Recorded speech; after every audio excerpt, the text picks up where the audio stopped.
પણ આ દુનિયામાં બધાને બધી પ્રકારનું સુખ નથી હોતું એવું કહેવાય છે. ઘણા સંપત્તિના અભાવમાં રડે છે, ઘણા સંતતિના અભાવમાં રડે છે, ઘણા સ્વાસ્થ્યના અભાવમાં પીડાય છે, ઘણા પાસે સંપત્તિ ને સન્મતિ બધું હોય તો સ્વાસ્થ્ય સારું ન હોય, ઘણા પાસે સારી સંપત્તિ હોય તો સારી સન્મતિ ન હોય, સારી બુદ્ધિ ન હોય. અને આત્મદેવ બ્રાહ્મણને સંતાન નહીં ને એટલે અમારા ગુરુદેવ સુભાષિતમાં એક શ્લોક ભણાવતા અમને.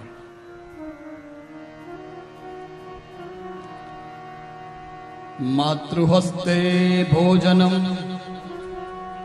વિપ્રહસ્તે તિલકમ પુત્રહસ્તે પિંડદાનમ દદામી મધુસૂદનમ. અમારા ગુરુદેવ એમ કહેતા કે બેટાઓ, માં જેવું ભોજન કરાવે ને એવું જગતમાં કોઈ હોટેલ વાળો ન કરાવી શકે. અને માતૃહસ્તે ભોજનમ વિપ્રહસ્તે તિલકમ. બ્રાહ્મણ તિલક કરે ને એટલે મંગલ થાય. કાંઈક મંગલ હોય તો શું બોલે? હે ઓમ સ્વસ્તિના ઇન્દ્રો રદ્ધસ્રવાહ સ્વસ્તિના ભોગા વિશ્વવેદાઃ સ્વસ્તિનસ્તારક્ષો અરિષ્ટનેમિ સ્વસ્તિનો બૃહસ્પતિર્દધાતુ. બ્રાહ્મણના હાથનું તિલક. પણ છેલ્લે આ બધું જ મળે અને કદાચ અત્યારના સમય પ્રમાણે 100 વર્ષનું આયુષ્ય હોય, 100 વર્ષે આપણે વિદાય લઈએ તો અગ્નિદાહ દેવા માટે એક પુત્ર હોવો જોઈએ, એવું આવું અમારા દાદાજી કહેતા. પુત્ર હસ્તે પિંડદાનમ દદામી મધુસૂદનમ.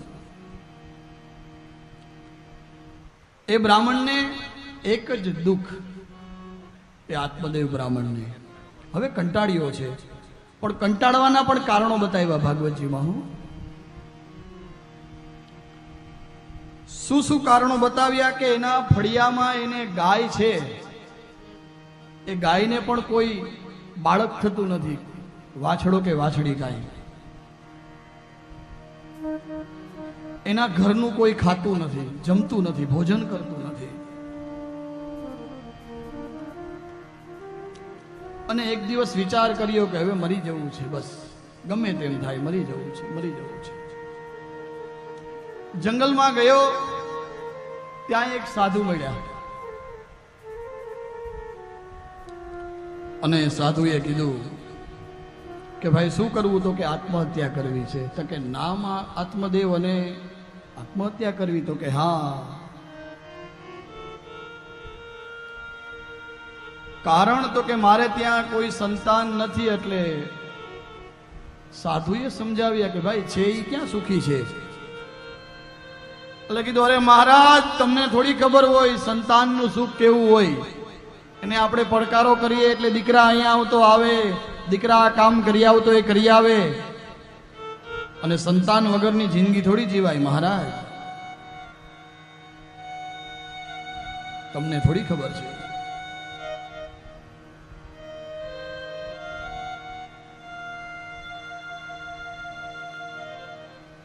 ખૂબ કીધું છે, ખૂબ મનાવ્યો, પણ અંતે બ્રાહ્મણ આત્મદેવ માન્યો નહીં. અને સાધુ તો ચલતા ભલા જૈસે બહેતા નીર.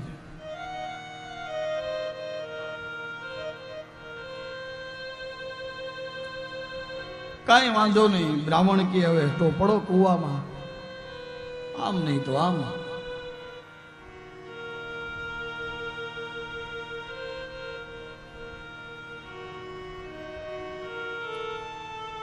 હું તમને એક ફળ આપું છું, એ તમારી પત્નીને ખવડાવજો, અમુક એના નીતિ નિયમ છે પાળવાનું કહેજો, એટલે તમારે ત્યાં એક સરસ મજાના દીકરાનો જન્મ થશે. જાઓ, આ તમને એક સાધુનું વચન છે.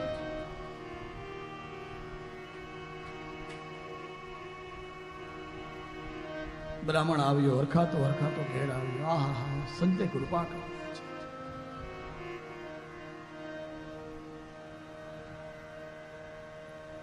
સંતને વંદન કરીને બ્રાહ્મણ ઘરે આવ્યો. ઘરે આવી અને પોતાની પત્ની ધુંધુલીને કીધું કે આ એક સંતે આ એક ફળ આપ્યું છે સરસ મજાનું, અને અમુક એના નીતિ નિયમ છે, તું પાળજે અને એનાથી સરસ મજાના પુત્ર રત્નનો જન્મ થશે. બ્રાહ્મણ એ ફળ આપીને નીકળી ગયો કોઈ અન્ય કામ માટે.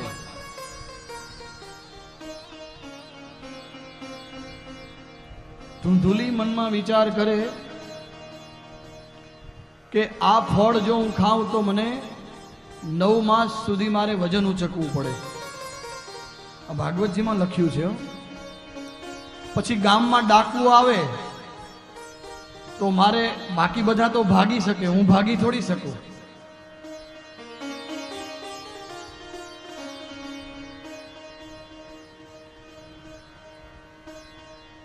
પછી એની એક બેનપણીને બોલાવી અને એને બધી વ્યથા કીધી. એની બેનપણીએ એમ કીધું કે જો તારી પાસે ધન છે, મારી પાસે ધન નથી, તું મને ધન આપજે, અને જો મને પ્રસૂતિ થવાની જ છે, એ બાળક જે મારે ત્યાં આવશે ને હું તને આપી દઈશ, અને તું પ્રસૂતિનો સ્વાંગ રચજે. સ્વાંગ એટલે ખોટું ખોટું તારા પતિને બતાવજે એવું કે મારામાં 2 જીવ છે, 2 જીવ છે, 2 જીવ છે, એવું હું ગર્ભવતી છું, હું ગર્ભવતી છું, આવો સ્વાંગ કરજે. સમય વીતવા લાગ્યો, સમય વીતવા લાગ્યો, અને પેલી જે એની બેન હતી એને ત્યાં એક દીકરાનો જન્મ થયો, અને એવી વાત બહાર પાડી કે જે દીકરો હતો ને આનો આપી દીધો, અને એની બેનનો દીકરો હતો, એની બેનને પ્રસૂતિ થઈ નથી, આવું બહાર પાડી દીધું. અને ઓલો જે દીકરો હતો એ ધુંધુલીને આપી દીધો. ધુંધુલીએ એને અઢળક ધન સંપત્તિ આપી છે.